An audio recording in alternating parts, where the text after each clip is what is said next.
Hey everyone! Ever since I started a YouTube channel, I've got questions and comments about my background. What is my listening space? How much money have you invested into it? What hardware are you running? It is insane. I've answered so many questions in DMs about where I purchased my furniture, where did I get my listening chair, what is my turntable, and what is my preamplifier. And today I'm going to reveal all. This is a reveal all of my $200,000 listening space. Now, full transparency, a majority of that money is the value of the collection. I did not spend $200,000 in audio equipment for a 12 by 12 room, but I did spend a significant amount of cash in the analog system behind me, which I'm about to share with you. So grab your cup of joe and let's go. Okay, when you first walk in, you're granted with this Black Records poster. I kind of like cats and of course music, so you'll see a couple cat music related photos and pictures within inside of the space. And as we moving from the right of the room and working around, there's another poster, time spent with cat and vinyl is never wasted. And a little bit of decor. Now this is a 2x2 shelf from Ikea that houses some of my records that are less listened to. You can see it's kind of close to my chair, which we'll get to in a moment. But here you have, you got some Christmas albums and some classical albums. And then down below, there's a collection of Romanian albums and world albums, and then some older box sets and some miscellaneous 10s and 7s that are just kind of tossed to the side for the moment. On each side of the bookshelf itself are my old Dolly Oberon 5s. I've recently upgraded them to reference grade Kefs. They're the 3 metas, which you'll see here in a moment. But for now, I just kind of placed them onto the side until I figure out exactly what I'm going to do with them. I'm moving over to the other side of the room here. We got ourselves a little stargazing. I'm into amateur kind of looking into the stars, if you will. We have the wall of records. Now this is probably the thing that has the most questions or people see. And on top, I have an assortment of box sets. You can see there, and a couple little knickknacks that are just kind of personal to me, and I'll go through some of those here in a moment, but you can see sort of the wall of records. And the way that I kind of organize my wall is that rock and pop are on one side, separated by genre, of course. And then the other side, you have things like hip-hop, you got folk, country, a little bit of soul, EDM, basically all your other genres right over there, except for jazz. I'll get to jazz in a moment. And the way that I've kind of categorized them again is every single shelf has these labels on them. So if you're looking for a particular record, you can easily figure out what you're looking for. And then any artist that I have 5 or more records of, I've put these little dividers kind of put in their label, if you will. So it's easy for me to find who I'm looking for. Yeah. And then the same, of course, is with your rock. So starting with your Beatles and Beach Boys, then moving over to some more Beatles and back, Black Sabbath, Jimmy Buffett, and getting into some others, right? And then down below, this is all rock here. So these first 17 cubes is this rock music, and then pop starts actually down near the bottom. We start with our pop. So we got some Adele, Christina Aguilera, Beyonce's in there because I think she's more pop than anything these days. Lady Gaga, Sheryl Crow. We got a whole bunch of Taylor Swift. So I actually have Taylor Swift in both locations, underneath country and underneath pop, depending on when she released the album. But you can see a lot of great albums there. And the same with our other albums here. So the first 2 rows, they're all hip hop, and then we get down to some EDM, which I still have to put a bunch of albums filed in there, but 3 cubes of EDM. And then I get into some reggae. You can see all the Bob Marley records there, some calypso, funk and soul. We got Latin blues. And then the very last row here is country, and then some soundtracks. And up top, if you want to take a closer look at some of these box sets, we got the Cadet one in the corner there from VMP, Black Sabbath, Ghetto Records, Billy Joel, Twisted, Tommy Boy, the Bob Marley Acoustic Series, Linda Ronstadt, Thelonious Monk. Got a nice little Bob Marley 3D shadowbox there that was actually taken from Treasure made that specially for me. They don't sell that. I asked them to make it for me. Got the Almost Famous box set, Akeem, Fleetwood Mac, Joni Mitchell, the Beatles, Vanguard, Chick, that's a Paul McCartney, the Van Halen, and the Memphis Rap. And these little wooden things, they're roller coasters. My wife and I, we like to tour the country, actually go even international, go to theme parks. And I try to pick up one from every theme park I go to. So we tend to really enjoy going on roller coasters. A little bit of a thrill there. So we've been to a lot of the key parks in the States, and we've also been to a few in Europe. You got a couple books there, the top 500 greatest albums of all time, and in the best record stores in the United States. So this is kind of the record show off here. You know, you can see it takes up the entire back wall. So it's really impressive when people come in. And normally I don't leave them open like this. I tend to put album covers up. The nice thing is that you could put album covers up and then you have a wall of art, if you will, than just seeing the spines of records. I'll show you a picture of that here. Staying true to the homage of vinyl records, I got the patent here on June 13th, which just happens to be my birthday. I was born on June 13th. I wasn't born in 1950. I was born a little bit later than that, but you can see the phonograph record by J.H. Hammond Jr. There. And then underneath I put this little shelf for now playing. So now anytime I'm playing a record, I can just put it right underneath the patent. And it's a nice little demonstration with this like little Ikea light that I can control by a remote. It just adds some ambiance in the corner. I tend to keep that in a very low kind of orangey hue, if you will. Getting into where the love making happens, we got the Kef Reference 3 Meta speakers, which I had a full review on recently. They're rather new to the edition. Before we get into the rest of the equipment, let me just get into the records here. You can see the UHQRs are near the top there, followed by the MoFi box sets and a couple Impex one steps.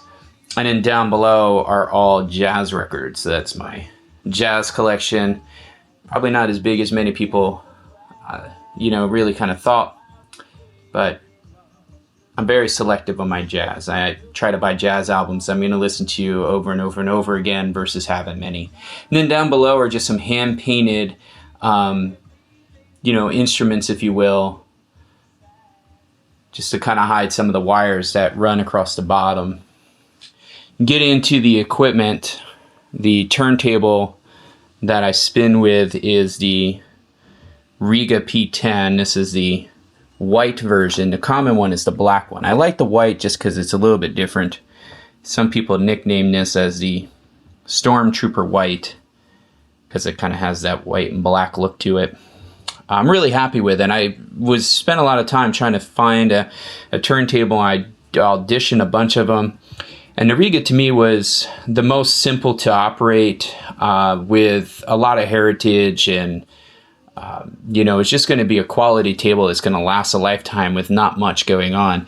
Now, some of the things I don't like about it is you're not able to adjust, your azimuth and a couple other settings, but I am going to get a custom shim by Wally Engineering when they go try to check out my cartridge here in a couple weeks. So I'll talk to you about that.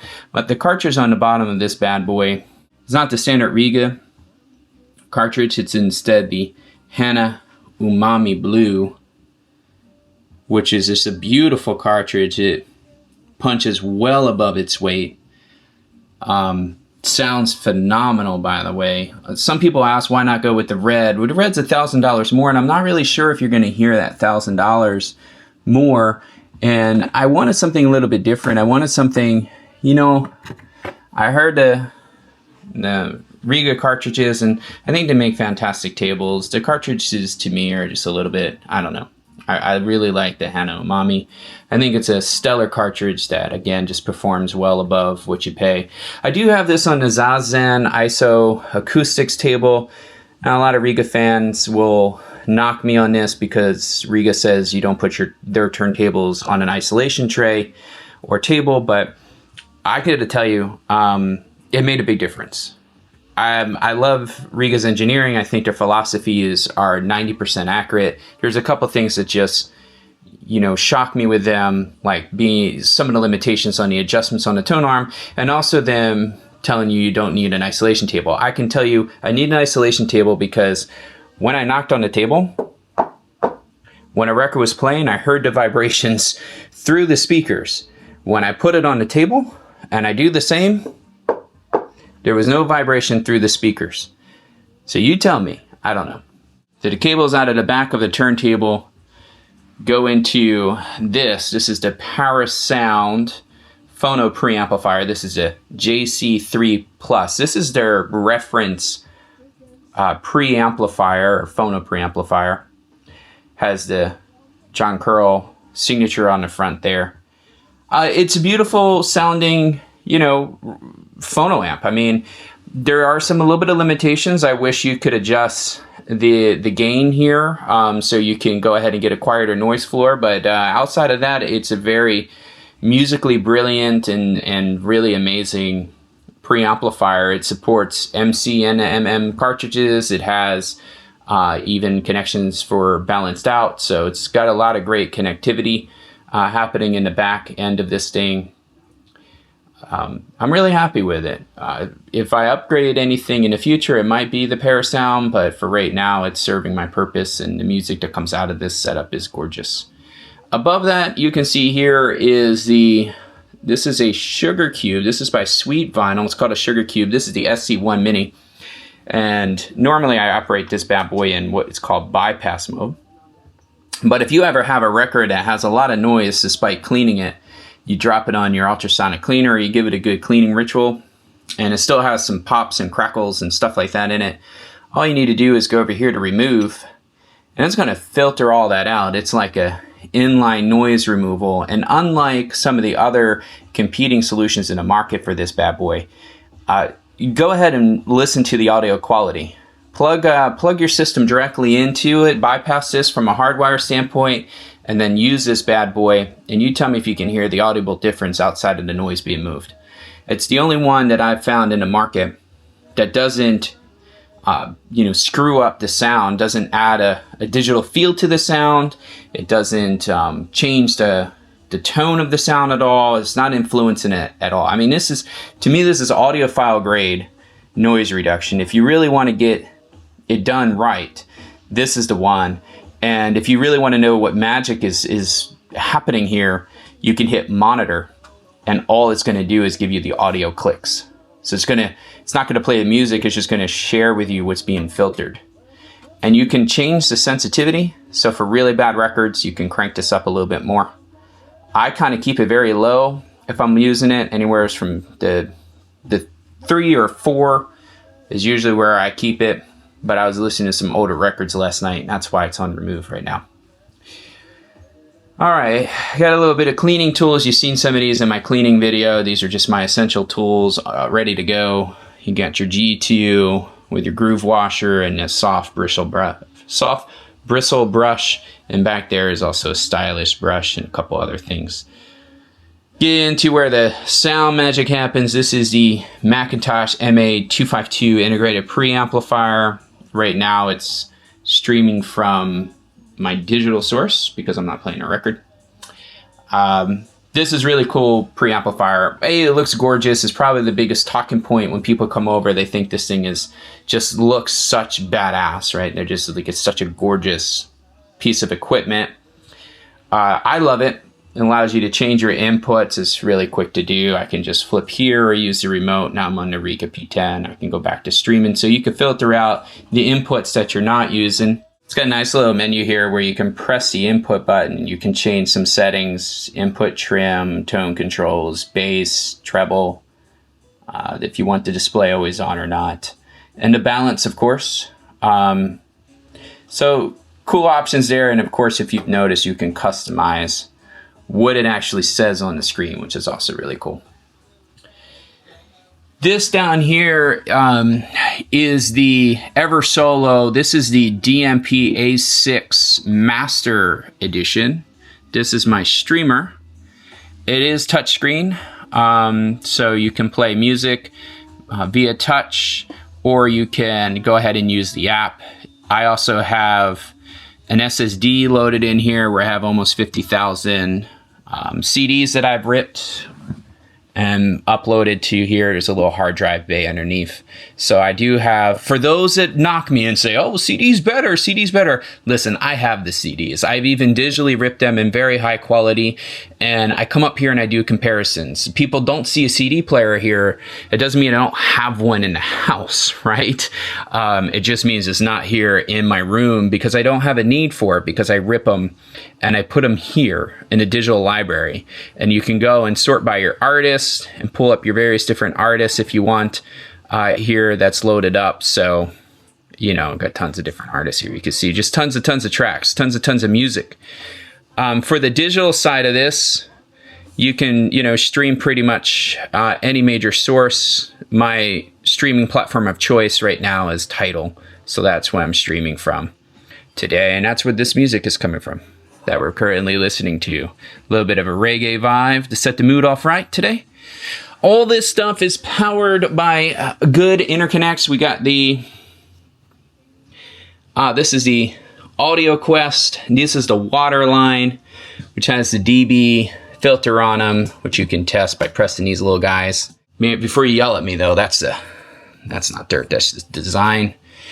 So that's my interconnects. My interconnects are these Audio Quest cables. And then the way I have everything running, and I can't really show you, is that all the audio wires run left to right, all the power wires run north to south, so therefore everything crosses at a T. And what I've done, as you can see here, this is an unused one, but I built in some wiring harnesses to make sure that the wires stay that way while they run down the back of the unit, which you really can't tell. I mean, yeah, there's a little bit of overhang here that you can see, unfortunately. But for the most part, you can't really see the wiring, which I did the best I could to mask the wires with the length and the materials that I had without also pinching the wire itself. Going to the speakers is the transparent audio. These are the super speakers, right? So this is the super, and they come with, can't really show you the box, unfortunately, but they go into the speakers. So I got transparent audio speaker cables with the Audio Quest interconnects is what's powering this bad boy. All right, so that's really the meat of it. The rest of the room is just a little bit more artwork here. The space next to it is empty because I'm looking to build a Lego world map that's going to hang above this gorgeous Yamaha digital grand piano. This is my toy. I've been teaching myself how to play piano, and I just started at the beginning of this year, so I'm only about 4 months in. And I've done a bunch of YouTube lessons and starting to work through a book myself. So we'll see. Maybe eventually I'll learn how to play the piano and I'll feature something on the channel. But that's my group scales there over to the right and in my workbook. I practice my group scales every single day just to get my fingers in a rhythm. I'm getting better and better. Down below here, stuff here is the ones in the back are records I have extras of, duplicates of, that I've been meaning to put in Discogs, and the 3 that are leaning next to it. Here, these are ones, they're older records. I just haven't added them to the collection. They need to be cleaned and put on Discogs. Actually, there's 4 of them here. What do we got? We got Pavarotti. Let's see, this is some old stuff here. We got Pavarotti here. ABBA's Greatest Hits. And then we got Poco. And then this is a Belafonte album here. So, while the covers are a little bit rough on these guys, the records are in very, very good shape. So I'm really excited to get those up. Where the magic happens on the YouTube, got the Mac Studio back there connected to an ultra fast hard drive, and then archives out to a Synology lab for my photos or for my documents. And this is kind of just a desk, right? Mac Studio display, Lumi keyboard for additional practicing. Got guitar hanging up on the wall there. It's actually my second acoustic guitar I've ever purchased. I have a couple other instruments. I have another acoustic guitar and an electric guitar and a saxophone, all instruments that I played. And the plan is when I go back to the house that they're stored at, I'm gonna go ahead and hang those up on the wall. So I'll have instruments that mean something to me up above my workspace, and then over here I'll have that world map. So that's what that blank space, if you will, is allocated for. But we got the nice display here. Show off that beautiful vinyl latte background with the McIntosh coffee sitting there on the desk ready to go. And this is where the magic happens. This is my little setup here. I rigged a stand. I plug my camera that I'm using right now to film here, and then that's the audio bad boys, and that's where the videos are made. That's where the magic happens, right there, connected to this Creative Labs box so I can control the volume output. And then the one accessory that every record room should have is an air purifier. This is one from Molecule. It does a really great job. It's really quiet. It's got a very quiet, dB, if you will. So I'm really happy about that. It is a little bit on a pricey side, and you have to subscribe to their filters, but it does work really great. I'm really happy with it. So yeah, I mean, that's pretty much the space except for the chair. This chair was purchased at Wayfair. I put all the links to this stuff in the bottom, but this is a chair, and what's really cool about it is it's kind of a zero gravity chair, and it rocks. So you can actually rock while you're listening to music, or if you're just staying still and you move, the chair kind of moves with you, so you're not fighting the chair. It's really comfortable. The foot thing also rocks too. Look, woohoo!